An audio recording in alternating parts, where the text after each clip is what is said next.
This is the Casio PB-300 personal computer calculator. It's a 1980s style device. It has a little language built into it, a sort of a variant on like microcomputer basic, less full featured than most. And I'm going to demonstrate both how to program and also show some of the things that I wish the manual had mentioned as I was learning to program it. Because the manual skips a couple important steps. We turn it on and we're ready to go.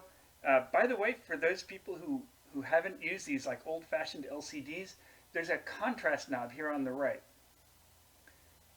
And that changes the contrast, and you might think, well, why isn't it always at full blown? And the answer is because the contrast sets like the angle you can view it at, so you really do need to fiddle with it every now and then. So let's write a program. And to write a program, you need to set the mode. Now, there's a whole bunch of modes, and they're on this little label up here.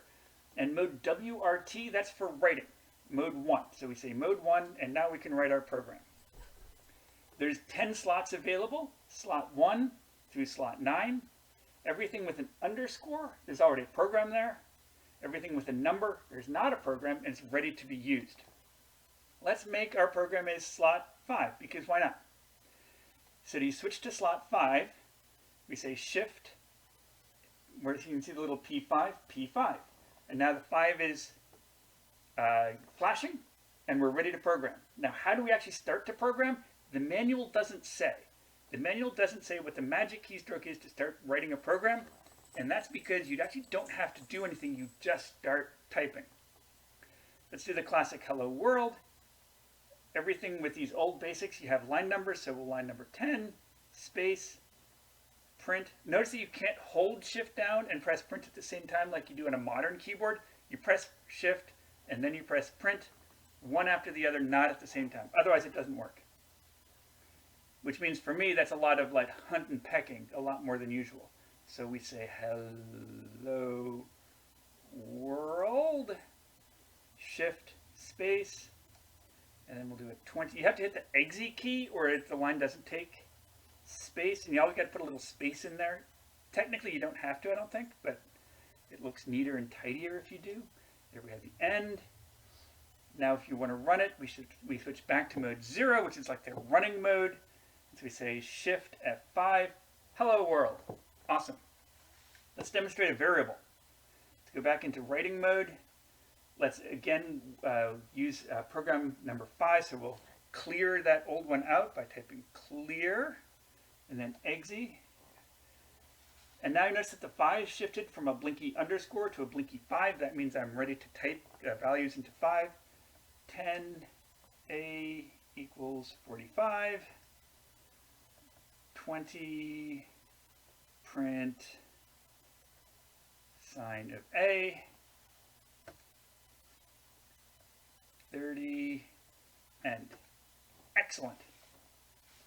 Switch back to running mode. Ready P5. Let's run program number 5, and it should be about 0.7 because that's the sign of 45. Bam. But you'll notice something funny. The modes also include like degrees and radians and gradients. Let's switch over to using radians. So we say mode 5. Now we're using radians. Let's all clear. The programs can still run. And now we run program 5. And there's an error. Why is there an error? Error 3 is a math error.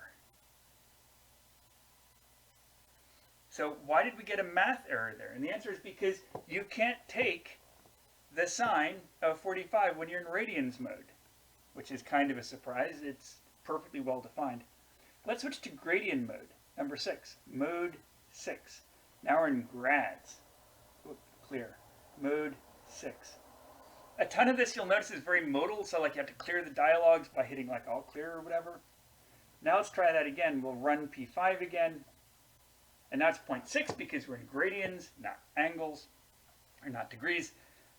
This is, I gotta say, the weirdest thing I've ever seen in a calculator. I've never seen any version of BASIC that like where sign depended on some global mode that the user set, but hey, there it is. So there's a little quick tour of the calculator and how to program it. I'm going to end off by talking a little bit about how the variables work, because the variables are also unique to this calculator. I've never seen a version of BASIC that did this. There's 10 programs. There's 26 variables allowed, A to Z. Actually, technically there's 27. A to Z, which is 26, plus $sign.